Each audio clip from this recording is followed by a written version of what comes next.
You're welcome once again to my class, Bank Frauds Prevention and Detection. You're welcome to International College of Criminology. My name is Omotayo Femi Richard. In today's class, we're gonna be talking about very interesting topic again. I promise it's going to be mind-blowing, and we are going to reveal a whole lot of things for you to understand. Today's topic is electronic payments. You are wondering, right? Why are we talking about electronic payments in a course titled Bank Frauds Prevention and Detection? You know, having knowledge of electronic payments or e-payments, cannot be overemphasized for anyone. The bankers, the bank themselves, the customers, business owners, and the players in even criminal justice system. So the knowledge of e-payment, how it works, cannot be overemphasized. You may be wondering, you just log into a website and you want to pay for a service, then there's a place required your card details. You put in your card number, the expiring dates, the CVV, the number at the back of your card, and you just click pay, and you receive an OTP, and the next thing, within a second, your money is deducted from your account. It looks very seamless and very simple, but a whole lot of process, a whole lot of work has been put together in order to achieve this seamless service that you just carried out with at the tip of your fingers. Now, having said that, as a bank, you must be concerned about the payment system of your customers or your client, as the case may be.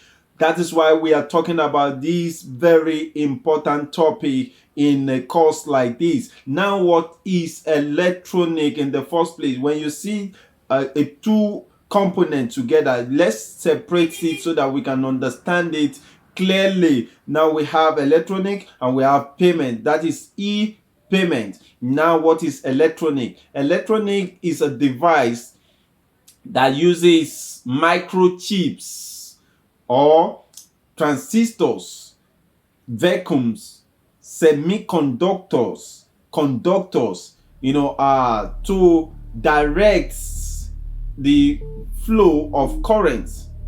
Now let's look at, I think that is understood. Let's look at what is payment. Payment, we said, is a settlement, amount, remittance, charges, render or paid for a service or good purchased. That is payment. Now, putting them together is, activities, transactions that is being carried out, through electronic means. That is e-payment, rather than the traditional method of paying for goods and services rendered. Now, let's look at in today's class. Our objective is that at the end of this class, you should be able to explain how electronic payment works. That is how e-payment system works. And let's go straight to my class. What is electronic payment? We have said it, and we are still going to look at the foremost electronic payments platform in Africa. It will interest you to know. Most of us, we don't know most of these foremost electronic payment system. Well, there are about 10 or 20, but for the sake of time, I will mention about 5 in this class, and also how e-payment system works. Let's go straight quickly. I think I've given overview of electronic payment system, so there's no need to overflog it. Let's just go straight to the payment system. the payment platform in Africa. Yeah, the foremost e-payment platform or platforms in Africa. One, we have Vogue. We have Vogue Pay. Vogue Pay. Vogue Pay, we said, is one of Nigerians' most successful digital payment platform. Founded in what year? Founded in 2012. Founded in 2012. And it has been successful. So now we are going to look at another important one. We are going to look at another one.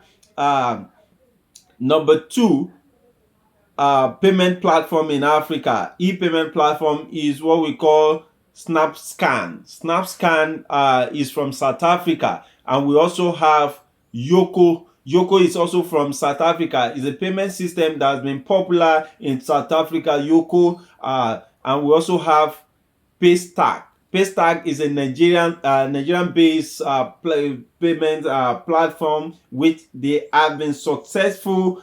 Businesses have been running Paystack to make payment for their goods and services, also to receive payment from their clients and their customers. Particularly, most of e-commerce platform uses Paystack. And we also have in Africa, we also have Flutterwave. Flutterwave is another very important one, which is they have a very quick and swift system, and most of these payment system can be integrated to your website. There's plugin, you can plug it into your website. People can purchase something on your website and log in and enter their card details, and money will be received from your account. But most of these payment platforms, they are not free, because running such a business and a company, a software company, is very expensive. They have to pay their developers, and they have to service so many things. They also pay regulator. They have so they charge you, based on transactions. There are most of them charges as low as 1 point something percent of that payment that you want to receive as commission or as charges, as the case may be. Now let's talk about how this works. How does it work? Quickly, we said that now let's talk about how does e-payment system works. Like I said, it will interest you to know how it works. How it works is that customer actions begins when customers or client visits merchants sites to purchase goods. Once they click on the goods and add it to carts, the next step is to fill out the payment informations. For instance, payment informations, e.g. card number, like I said, card number, expiration date on the card, then the CVV number, which is, if you flip to the back of your card, you can always see a 3-digit number, and also your PIN, your card, your PIN number. The moment you click on that, then you receive an OTP. The reason why you need to receive an OTP is for two-factor authentication, which is to make sure that you are the one initiating such transaction. Before, there wasn't two-factor authentication. So fraudsters or criminals, usually they will steal somebody's card and make purchase with such card. But now it is difficult because of two factors authentication. Now let's talk about how it works again.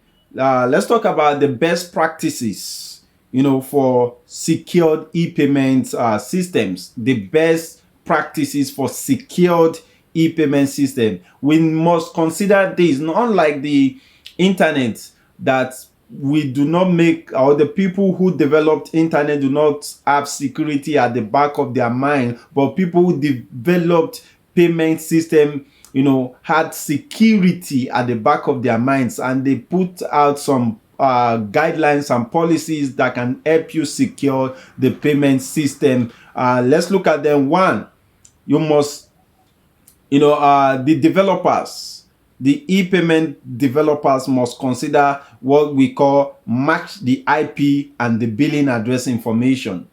The IP of the person making the purchase or making the payment must match with the billing address information, so that you can easily trace where the payment system is coming from. Then number two, encrypt data. Always ensure that the data are encrypted. Encryption is a security tool that can secure people's information. Particularly, hackers is hiding behind DNS, that is domain name server, to steal people's or to phish people's detail in order to defraud them, or in order to withdraw their money. And also, you must consider number three, you must consider use payment tokenization. Like I said, two-factor authentication has taken care of that. Number four, require strong passwords. You must always require strong password, not password that people can guess. No, your password must involve, character, uppercase, lowercase, numbers, symbols, all together in a single password. Then number five, quickly because of time, implement 3D secured. Then let's talk about number seven quickly. Use strong customer authentication, XCA, strong customer authentication. Also use monitor fraud continuously. Monitor fraud. You must be able to monitor the fraud. If there's fraud, there must be an alarm system that can trigger you to swing into action. Then number nine, quickly, manage PCI. Number 10, train employees. And that will be the end of the class today. I hope you have value for this class today. Thank you, and God bless you all.